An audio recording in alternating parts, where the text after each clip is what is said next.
My name is Stacy Heinz. I'm 68 years old, a widow, and I used to be a school librarian in Flagstaff, Arizona.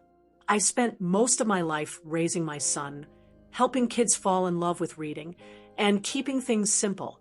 I don't wear designer clothes or drive a fancy car. I clip coupons. I bake from scratch. I don't think any of that makes me lesser, but you'd be surprised how often people look right past you when you don't shine the way they expect. I'll never forget the way they all looked at me that day. My son James was getting married to Jessica, and I was standing quietly at the back of the reception hall, dressed in a soft blue dress I bought on sale at Dillard's. Nothing flashy, just respectful. I didn't want to take attention away from the bride, not that anyone was looking in my direction. The room was full of laughter and champagne. Jessica's family had gone all out, tall white floral centerpieces, gold-trimmed dinnerware, a 6-tier cake sitting like a sculpture in the corner. Everything looked like it came straight out of a magazine. I stood near the wall with my purse clutched in both hands, watching people file in. No one made eye contact. No one waved. Not even James. I know weddings are chaotic and brides and grooms get pulled in every direction, but he glanced right past me like I was a distant cousin, not the woman who raised him alone after his dad died. I brushed it off. I told myself he was just busy, but then I saw where they had seated me. Table 17. I walked over, heels clicking softly against the marble floor, hoping maybe I misread the card. But no, I was sitting with 2 flower vendors, a part-time photographer, and an older woman who turned out to be someone's ex-step-aunt. Everyone else at that table looked just as confused about being there. And me? I wasn't confused. I was heartbroken. You see, this wasn't the first time Jessica's family had made me feel like I didn't belong. From the very beginning, they never took to me. Jessica's mother, Lenore, was always polite in that way that tells you she thinks she's better than you. She smiled too tightly, asked questions that were really statements. So you retired early? Must be nice not to have to work anymore. I just don't know what I'd do all day. What she really meant was, I don't know how you live on so little. Jessica's aunt was worse. At the bridal shower, she took one look at the quilt I handmade for them, a tradition in my family, and asked if I'd picked it up at a thrift store. They always saw me as just something, just a widow, just a librarian, just someone who'd never really done anything big or impressive. I tried to stay out of the way during the wedding planning. I offered to help with little things, but I wasn't really invited into the process. Jessica had her mom, her aunt, her cousins. There wasn't room for me at those planning meetings or dress fittings. And to be honest, I got used to being left out. But nothing prepared me for that wedding day. I sat at table 17, listening to Jessica's side of the family laugh and toast at the head table, while I quietly picked at a salad no one else touched. The photographer moved around the room, snapping pictures. He never pointed the lens in my direction. The slideshow of family memories didn't have a single photo of James and me. And then it got worse. I overheard Lenore talking to another guest as she passed by my table. She didn't whisper. She didn't care if I heard. Her dress looks comfortable. I suppose she's never been one for style. The other woman chuckled. At least she showed up. That must have been hard for her, coming here alone. Bless her heart, Lenore added with a sigh. She's doing her best.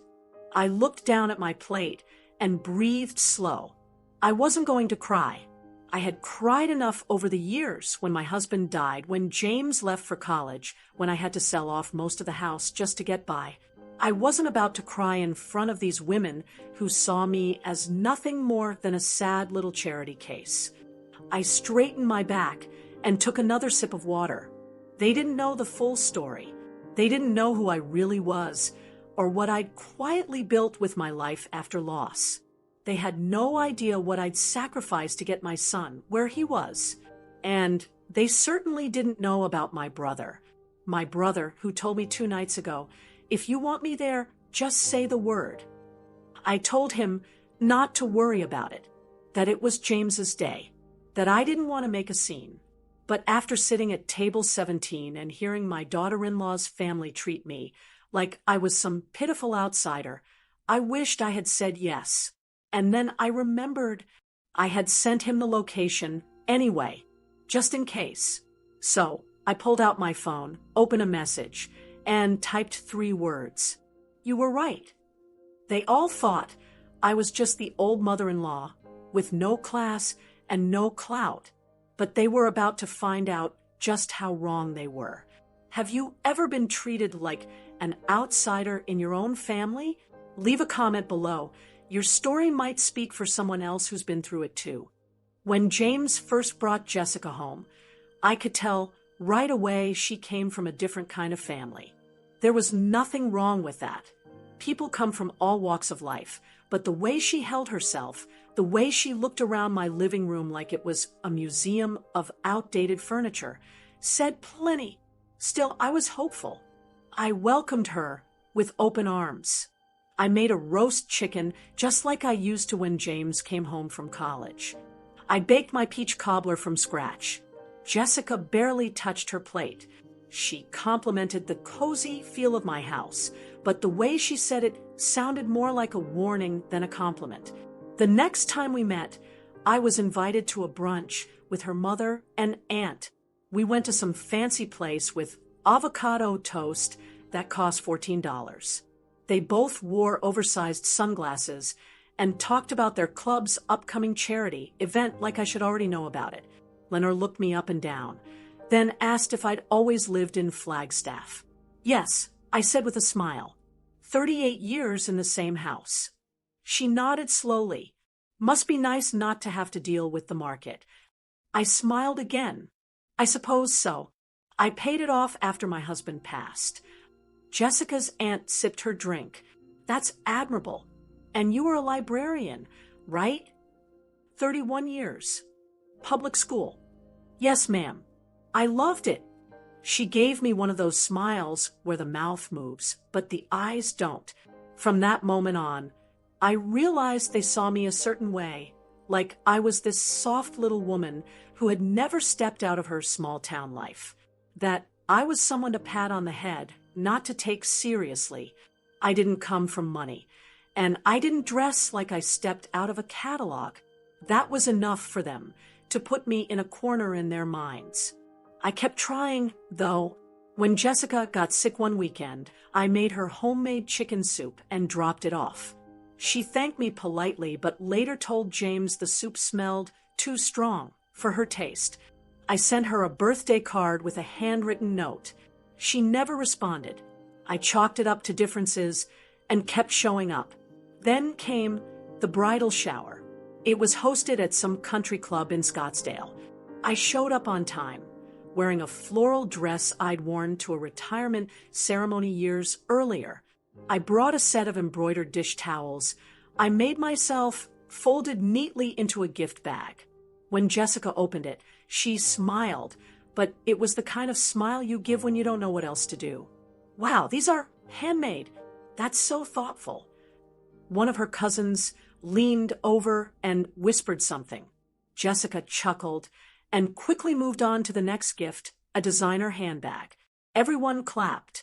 The worst part was the introductions.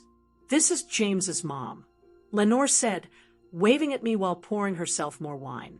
She's retired now. Lives alone in Flagstaff. That was it. No mention of my name, my life, my history. Just she's retired and lives alone. I stood there, holding a small plate of fruit and cheese, feeling invisible. I'd like to say James stood up for me, but he didn't. Slowly, over time, he began to lean more and more toward Jessica's way of doing things. He said things like, "Mom, you don't need to bring gifts every time we have dinner." Or, "Jessica's family just has different expectations." At first, I told myself it was normal, When people get married, they start blending lives. But I started noticing how I was being left out more and more. When they were picking wedding venues, I heard about it from James after it was already booked. When they chose the colors and the menu, I found out through Facebook photos. I offered to help with the invitations, even just to seal the envelopes. Jessica told me, "We've got it covered, but thank you." I kept quiet. I didn't want to seem needy. I didn't want to be that mother-in-law who pushes herself into things. But deep down it hurt. I started to notice that James would soften his words around them, but would speak more bluntly to me. If I asked a question about the ceremony, he'd say, "Don't worry about it, Mom. It's all under control."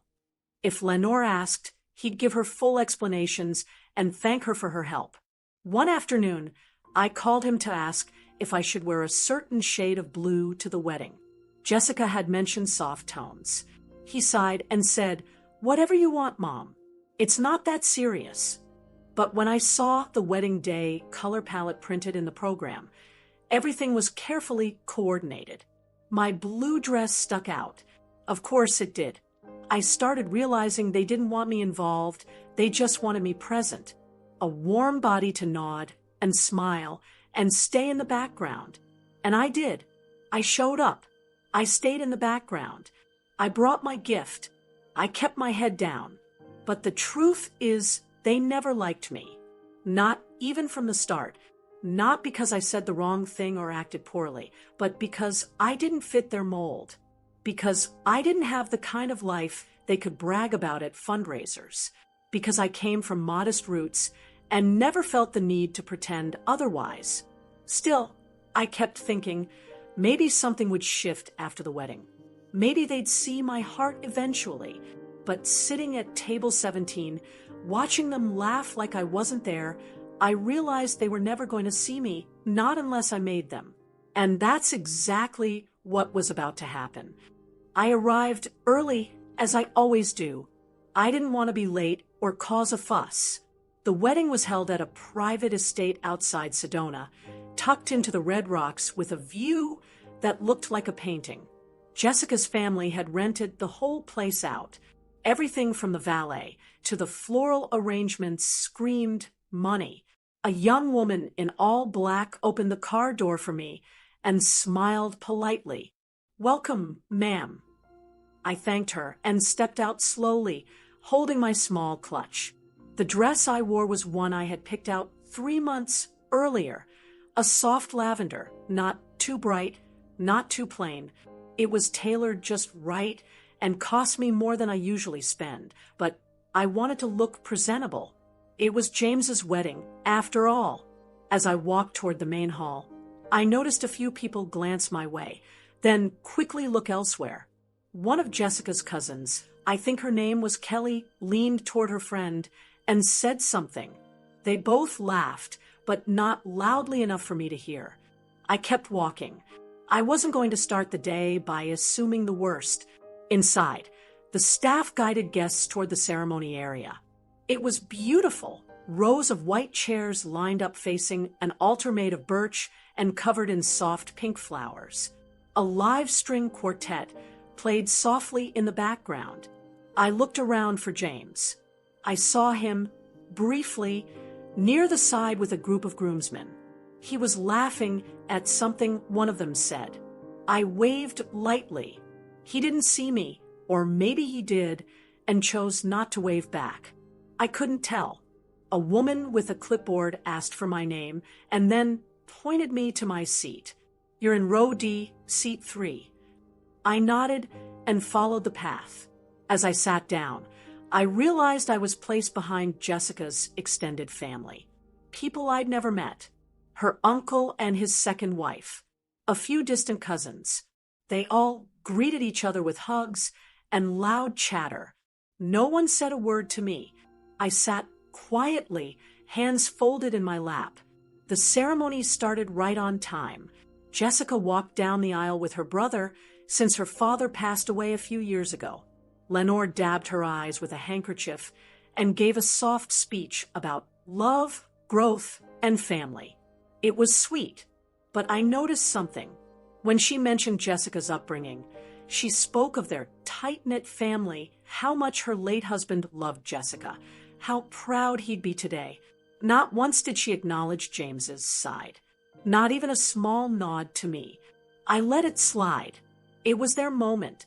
After the ceremony, we were directed toward the reception tent, which was set up like something out of a wedding magazine. Chandeliers hung from the ceiling. The tablecloths were embroidered. Waiters passed around mini crab cakes and sparkling drinks in tall glasses. I walked slowly, taking it all in, then found the seating chart. I looked through the list and found my name. Miss Stacy Heinz, table 17. I blinked. I wasn't even listed as mother of the groom. Just Miss Heinz, like I was someone's plus one. I found the table near the edge of the tent. It was tucked away, far from the main family tables. I was seated with a few people I didn't recognize, one of the florists, the videographer, and two women who told me they used to work with Lenore on a foundation board years ago. Nice enough, but clearly surprised I was seated with them. I kept my smile on. I told myself it didn't matter, but it did. The photographer made rounds, capturing moments. I watched him go from table to table, pausing for group shots. When he reached my table, he looked around, said, "Oh," and moved on without taking a photo. It stung. I wasn't even background material. Dinner started with speeches. First the best man, then Jessica's maid of honor. They kept the energy up, lots of laughter. Then Lenore stood up with a glass of champagne and took the mic. I just want to say, she began that this day would have meant the world to my late husband. He adored Jessica and always dreamed of seeing her marry someone as kind and promising as James. We may have lost him, but his spirit lives on today. And I want to thank everyone who helped shape Jessica into the woman she is. The guests clapped. People wiped tears. I sat still, not expecting a full thank you, but maybe just a line, just one word to acknowledge the woman who raised James after her husband died of a heart attack when James was only 12. But nothing came. Even James didn't speak. No toast, no public mention of me. I had to excuse myself halfway through the main course. I went to the restroom and splashed cold water on my face.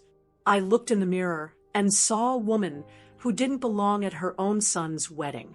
And yet I was the one who put in the work to get him there. I returned to my seat. Dessert was being served. A small slice of cake with raspberry filling. I barely touched it.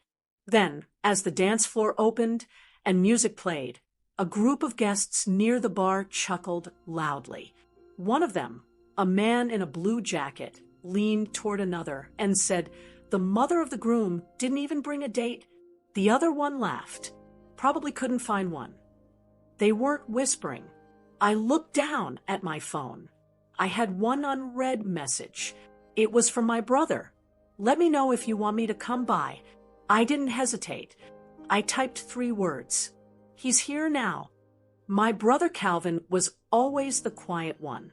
Growing up, he was the kid who took apart the toaster just to see how it worked, then somehow put it back together better than it was before. While I was helping Mom bake pies or reading on the front porch, he was sketching ideas on scraps of paper and talking about things I didn't understand, supply chains, systems, how to fix broken processes in the world. He left Arizona when he was 22, right after college. Said he got an offer in California. I didn't know what it meant back then, but he packed up his car, hugged Mom and me goodbye, and never looked back. Not in a selfish way. He just had a plan, and it didn't involve staying put. For a few years, we didn't hear much. He was working around the clock, building something from scratch. Then one day, he called and said, "I sold the company."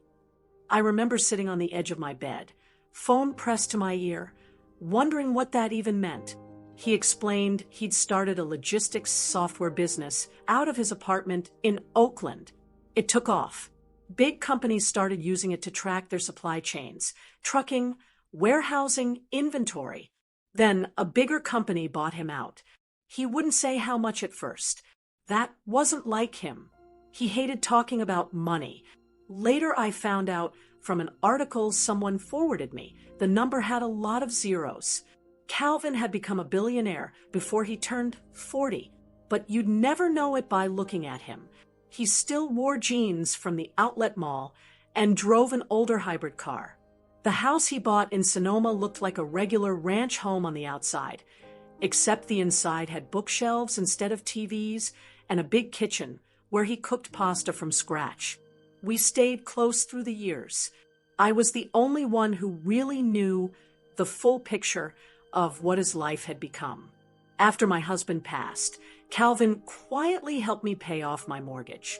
He did it through a trust, so it wouldn't feel like charity. He never brought it up again. He never made me feel like I owed him anything. That's just the kind of man he is. And I never told anyone, not because I was hiding it, but because I didn't need to. His wealth wasn't mine to brag about. Besides, it wouldn't have mattered to the people around me. They'd already decided what I was worth. I remember one Christmas years ago when James asked why I still lived in that old house and drove that same Toyota. I smiled and said, because it works fine. He chuckled and patted my hand. You're too humble for your own good, Mom. It wasn't humility. I just didn't think wearing money made you more important. But sometimes when people only see the outside, they never take the time to ask what's behind it. That morning, the morning of the wedding, Calvin called. He knew how I felt going into it. I'd told him everything. The way I was being left out, how Jessica's family treated me like I didn't belong, how even James had started echoing their tone. I don't want to cause trouble, he said, but I can be there in a heartbeat if you change your mind.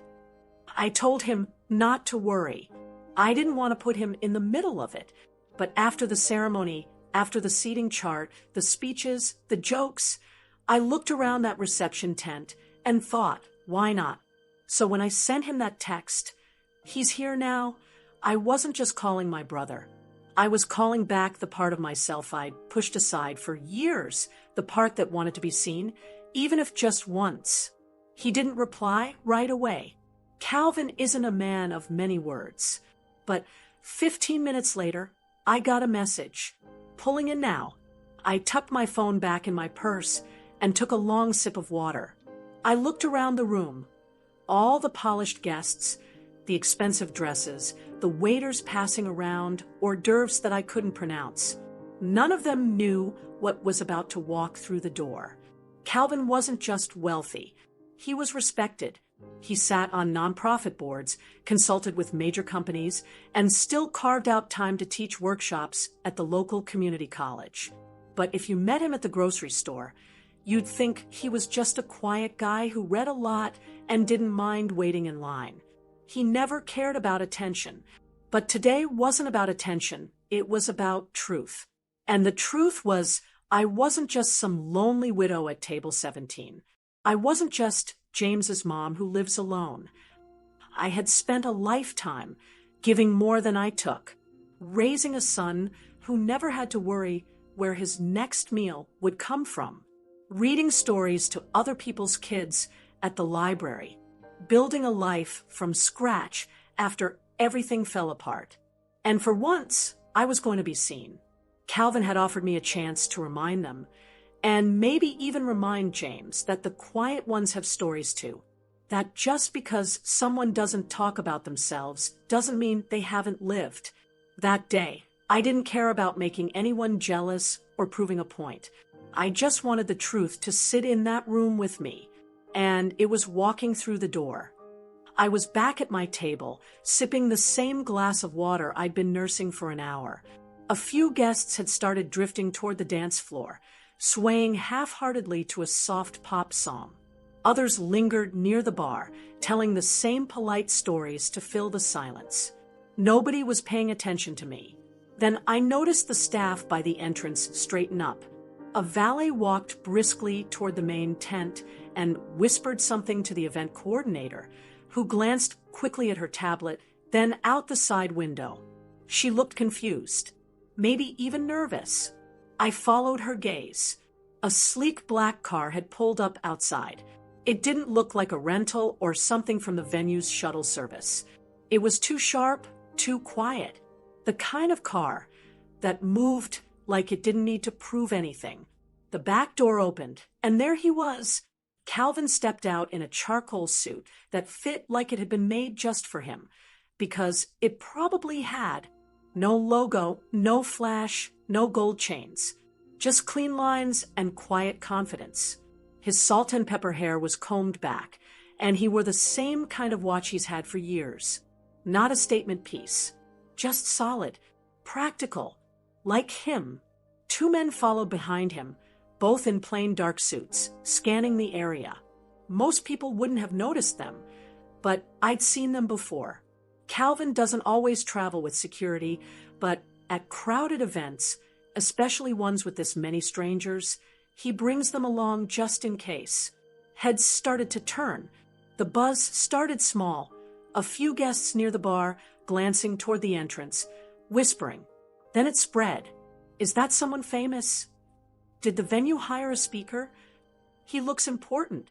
I stood up, smoothing the front of my dress without even thinking.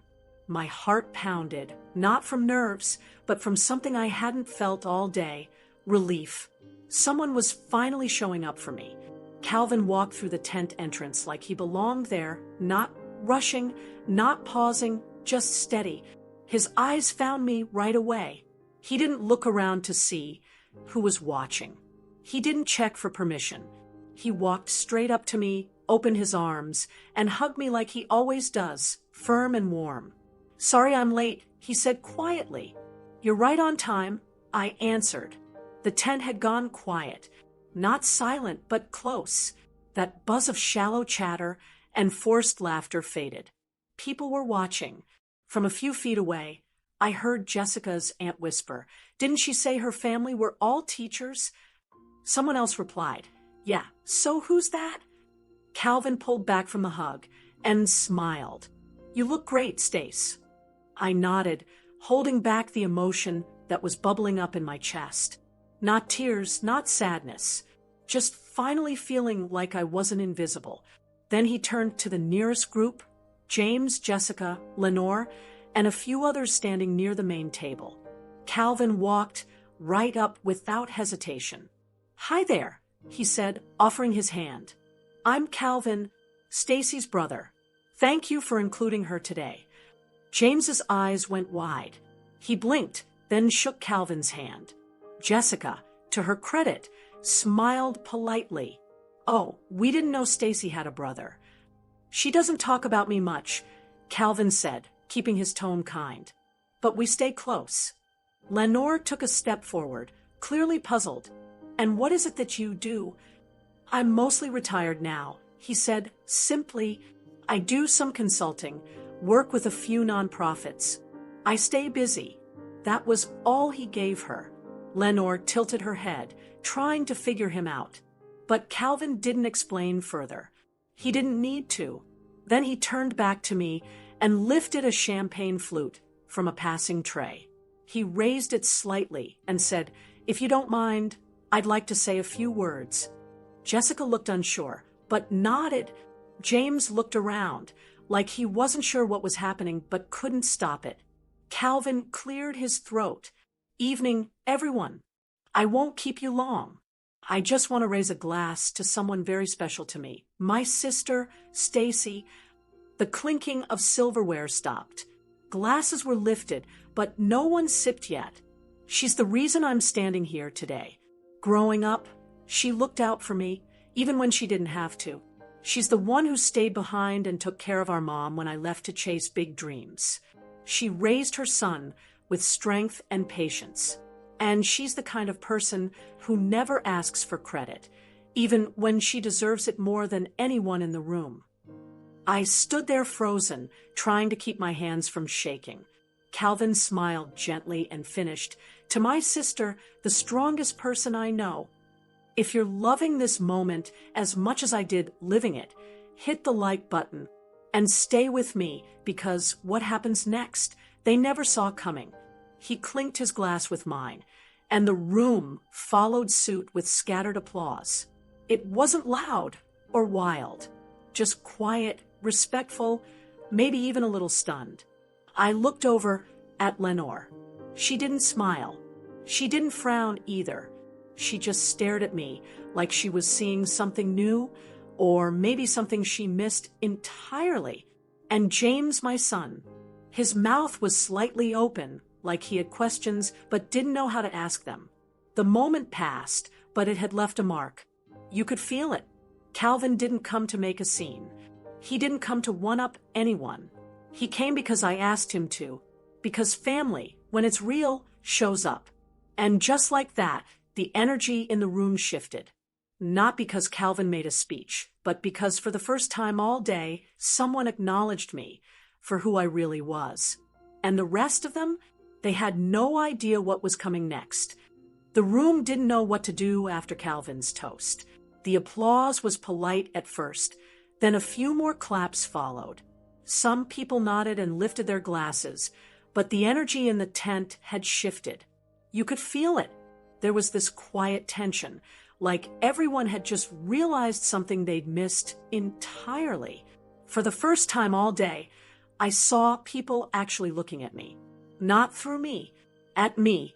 The photographer, who had skipped over my table earlier, suddenly reappeared. "Ms. Heinz, could I get a quick shot of you and the groom's side of the family?" he asked, already adjusting his camera settings. I was tempted to say no, to remind him I'd been here all day, and he didn't notice, but I nodded instead. No need to make a point when the moment was already doing it for me. He directed me to a spot near the dance floor, and suddenly I was standing next to James and Calvin while the camera flashed. Calvin smiled wide. James, not so much. People were whispering, turning their heads. Lenore was still standing, holding her glass, and finally made her way back to where Calvin was standing. Her voice was calm, but her smile had faded. "So," she said, looking him up and down, "what is it exactly that you do?" Calvin kept his eyes on her, but didn't raise his voice. "These days, I invest in companies that treat people with respect. Just like that. No name dropping, no dollar amounts, no resume, just truth." And Lenore, who had spent the last 2 years brushing me off as someone barely worth including, didn't know what to say. She gave a tight nod. "How admirable." Calvin just nodded back. "Thank you for having my sister today. The place looks beautiful." That was it. He turned away from her like the conversation was over. And it was. As soon as he walked toward the main table, I noticed a new crowd forming. Not around Jessica, not around the newlyweds, around Calvin, and by extension, around me. One of Jessica's cousins, the same one who whispered and laughed at me earlier, suddenly appeared beside me. "I had no idea you and your brother were so close," she said with a soft voice. "We've always been close," I said. "Some things just aren't for show." She nodded quickly, pretending to understand. Then I felt a light touch on my elbow. It was James. "Can we talk for a second?" he asked, eyes darting toward Calvin and back. I followed him to a quiet corner near the gift table. He looked uncomfortable, like a man who just remembered something important a little too late. "Mom, why didn't you ever say you were close with Uncle Cal? I mean, I knew he lived in California, but I didn't know he was, well, who he is." I looked at him, really looked at him. "Would it have changed how you treated me?" I asked, not angry, just tired. He hesitated. "That's not what I meant." "I think it is," I said gently. "You let other people decide where I fit in your life. You watched them push me to the side, and you didn't step in. Not once." James shifted uncomfortably. "It wasn't intentional, Mom." "I know," I said, "but it still happened." He looked down, then back up. "I'm sorry." I nodded. "Thank you." That was all I needed. Not a speech, just acknowledgement. Back inside the tent, people had started approaching Calvin like he was a guest of honor. He was kind to everyone, but you could tell who was genuinely curious and who just wanted to be near him now that they realized who he was. Jessica stood stiffly near the cake table. Her smile was frozen in place, the kind that's more about appearances than joy. I caught her watching the way people moved around Calvin, and occasionally toward me, a woman I'd never met, an older guest from Jessica's side, came up and said, "You must be Stacy. Your brother spoke so beautifully about you." I smiled and thanked her. A few others followed, small chats, soft compliments, nothing over the top, just enough to show me I wasn't invisible anymore. Then something unexpected happened. The venue manager, the same one who barely glanced at me earlier, walked over. "Miss Heinz," she said politely, "we've opened a few more seats near the front. You're welcome to move to the family table if you'd like." I almost laughed. "No, thank you," I said. "I'm fine where I am." Because I was. For the first time all day, I was completely fine. I walked back to my original seat and sat down. Calvin joined me a minute later, handing me a small plate of fruit and cheese. "Thought you might want something to nibble," he said. "You really stirred the pot," I said with a small grin. I didn't say anything that wasn't true. "I know," I said. "It just caught them off guard." He leaned in slightly. Sometimes people need that. He wasn't wrong. I looked around the tent again. People were dancing now.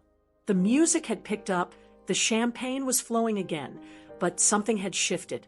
The day was still about James and Jessica, but now there was a wrinkle, a small story inside the big one. The quiet mother of the groom, who didn't quite fit in until she did. And not because she changed, but because someone finally reminded them who she was. And they couldn't unsee it now. I sat at my table and watched people start to enjoy themselves again. Laughter returned, though it wasn't as full as before. You could tell folks were still digesting what had just happened. A few were whispering behind their napkins. Others were peeking at Calvin like they were trying to figure out where to place him in their little mental ladders. But I didn't feel smug. I didn't come here for that. I didn't want to embarrass anyone. I didn't want to take over the day or turn the spotlight on myself. I just wanted to be treated like I mattered, like I belonged there as much as anyone else. Maybe that's what made it feel so satisfying. Not because anyone was squirming, but because for the first time, I didn't feel like I had to shrink. When the DJ announced the mother-son dance, everyone clapped. I stood up, expecting James to come get me, or at least motion me forward. He didn't. He was caught up in a conversation with one of Jessica's uncles and a friend from college. He didn't even glance in my direction. I stood there awkwardly for a second, unsure if I should just walk out there on my own. That's when Calvin stepped forward. He offered his hand like it was the most natural thing in the world. "Would you do me the honor?" he asked with a little grin. I smiled and nodded, slipping my hand into his. We walked out onto the dance floor. A soft piano song started playing. The lights dimmed slightly, and for a few minutes, everything else just faded. No whispers, no judgment, just me and my brother dancing. "You didn't have to come, you know," I said.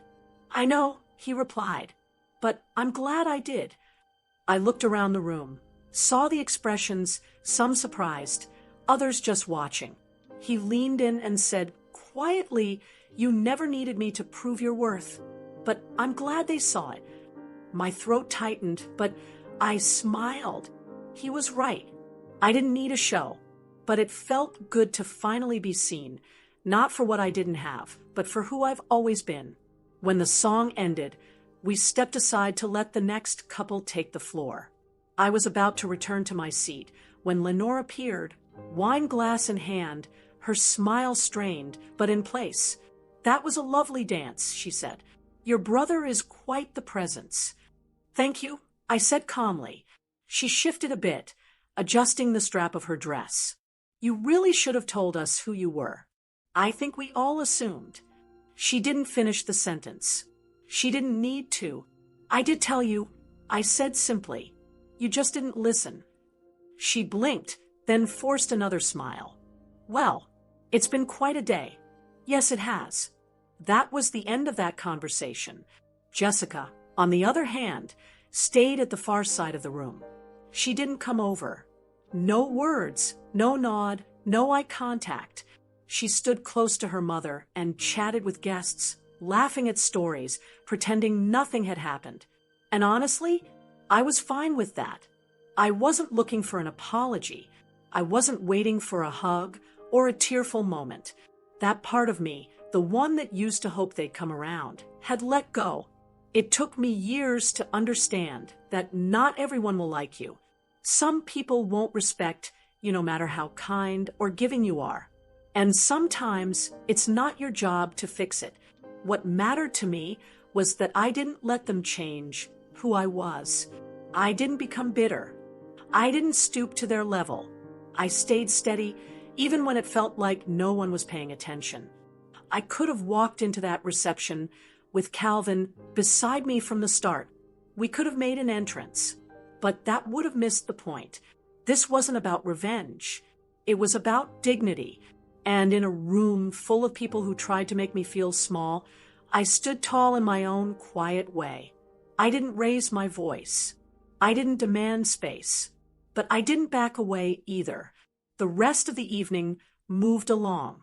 Cake was cut, drinks poured, music played. Guests began to leave, hugging the couple, gathering their party favors. I helped myself to a piece of cake and sat at my table again, enjoying the vanilla and raspberry flavor. Calvin joined me for a bit before heading out early. He had a red-eye back to San Francisco. You good? He asked, grabbing his coat. I'm more than good, I said. We hugged again, just like we always did when saying goodbye. No drama, no performance, just love. After he left, James finally came over. He looked tired, maybe even a little regretful. Thanks for being here, Mom, he said, almost like an afterthought. I nodded. Wouldn't have missed it. He shifted his weight. Uncle Cal, he's something. Yes, I said. He is. He opened his mouth like he was about to say something else, but stopped. Maybe he didn't know where to begin. Maybe it would come later. Jessica walked by, arm linked with her mother, and I gave her a soft smile. She didn't return it, but she didn't look away either. That was fine too, because I didn't come here to change her. I came here to stand in my truth. And I did. About a week after the wedding, a letter came in the mail.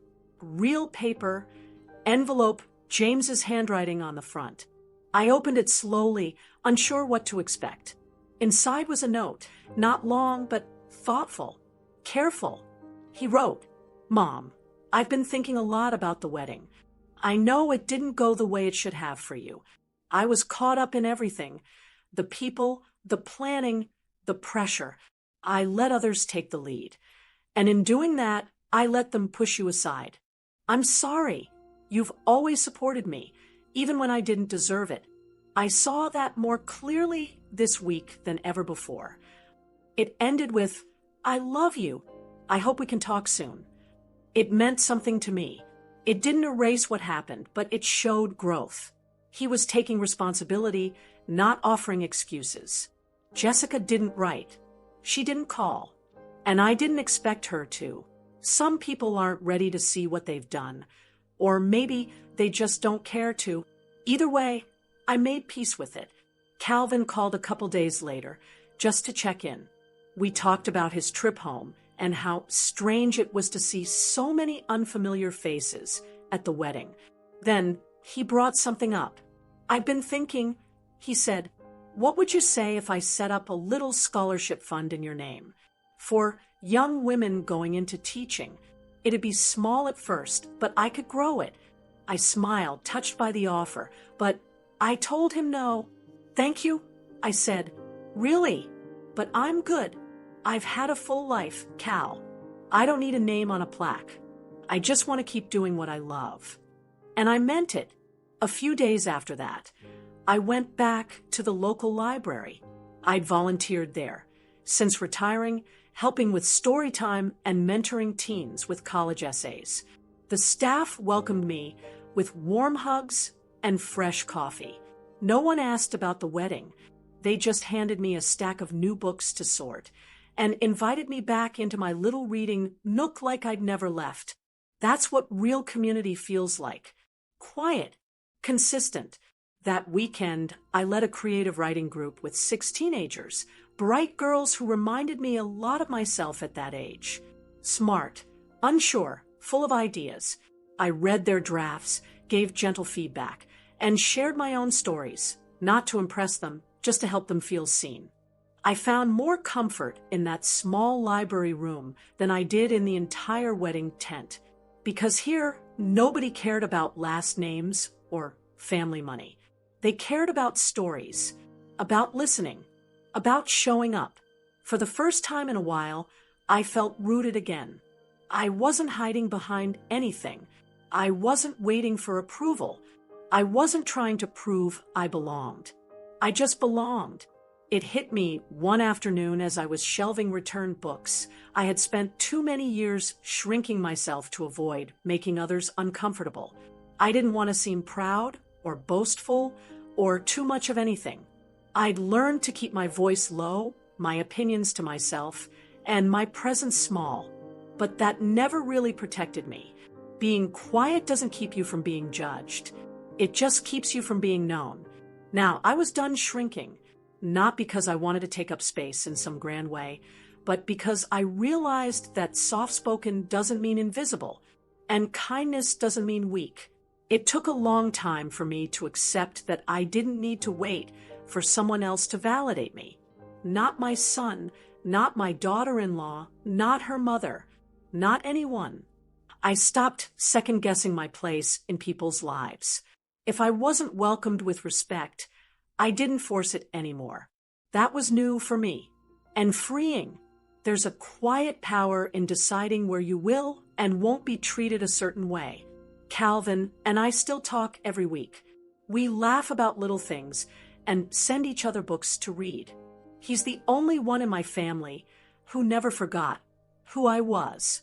James and I are rebuilding. Slowly. We talk more now. Small phone calls, texts. He sends me pictures when he and Jessica go out, though she rarely smiles in them.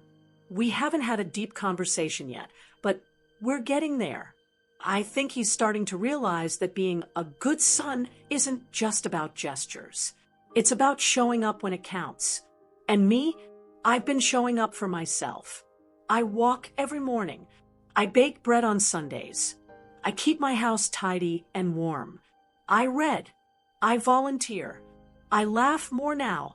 And most of all, I remind myself I didn't need a spotlight or a speech to be worthy. I just needed to stop waiting for other people to see what was already true.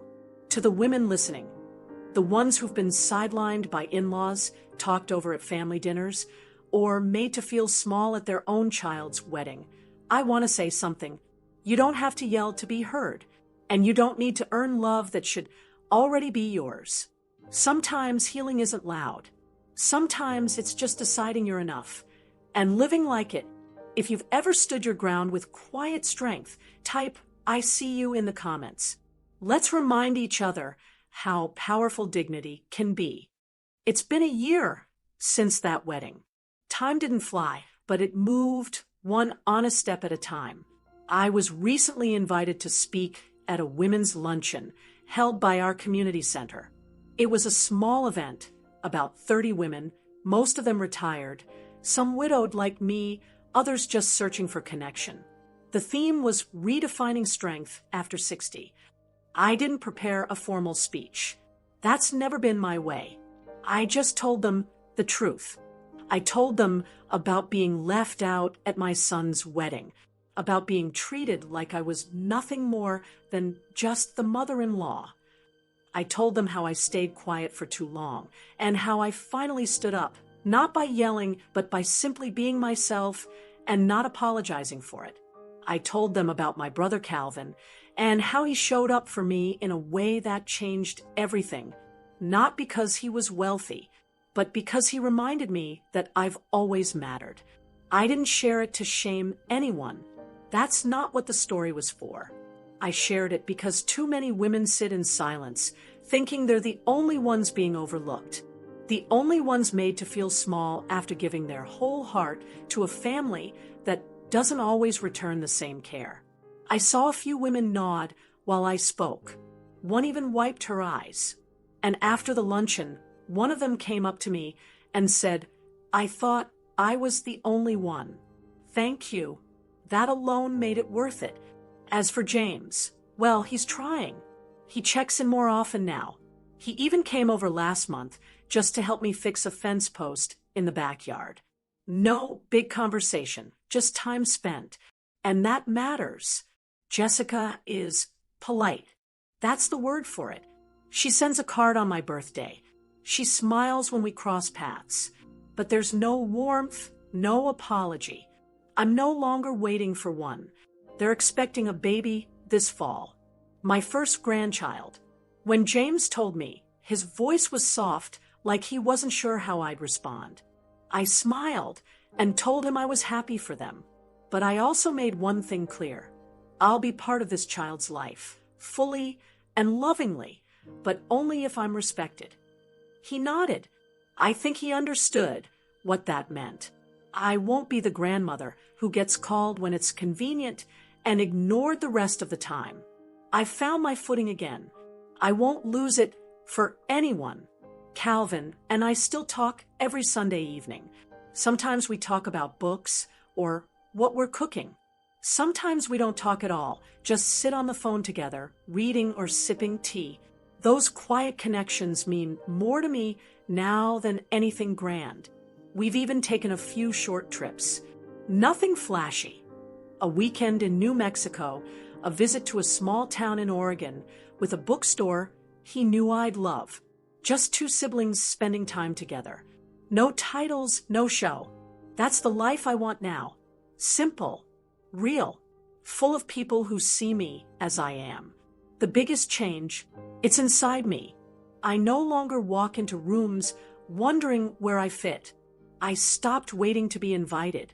I don't let silence from others make me question my worth.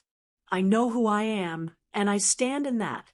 I used to think strength had to be loud, bold, aggressive, attention-grabbing. But it doesn't. Strength can be steady, quiet, patient.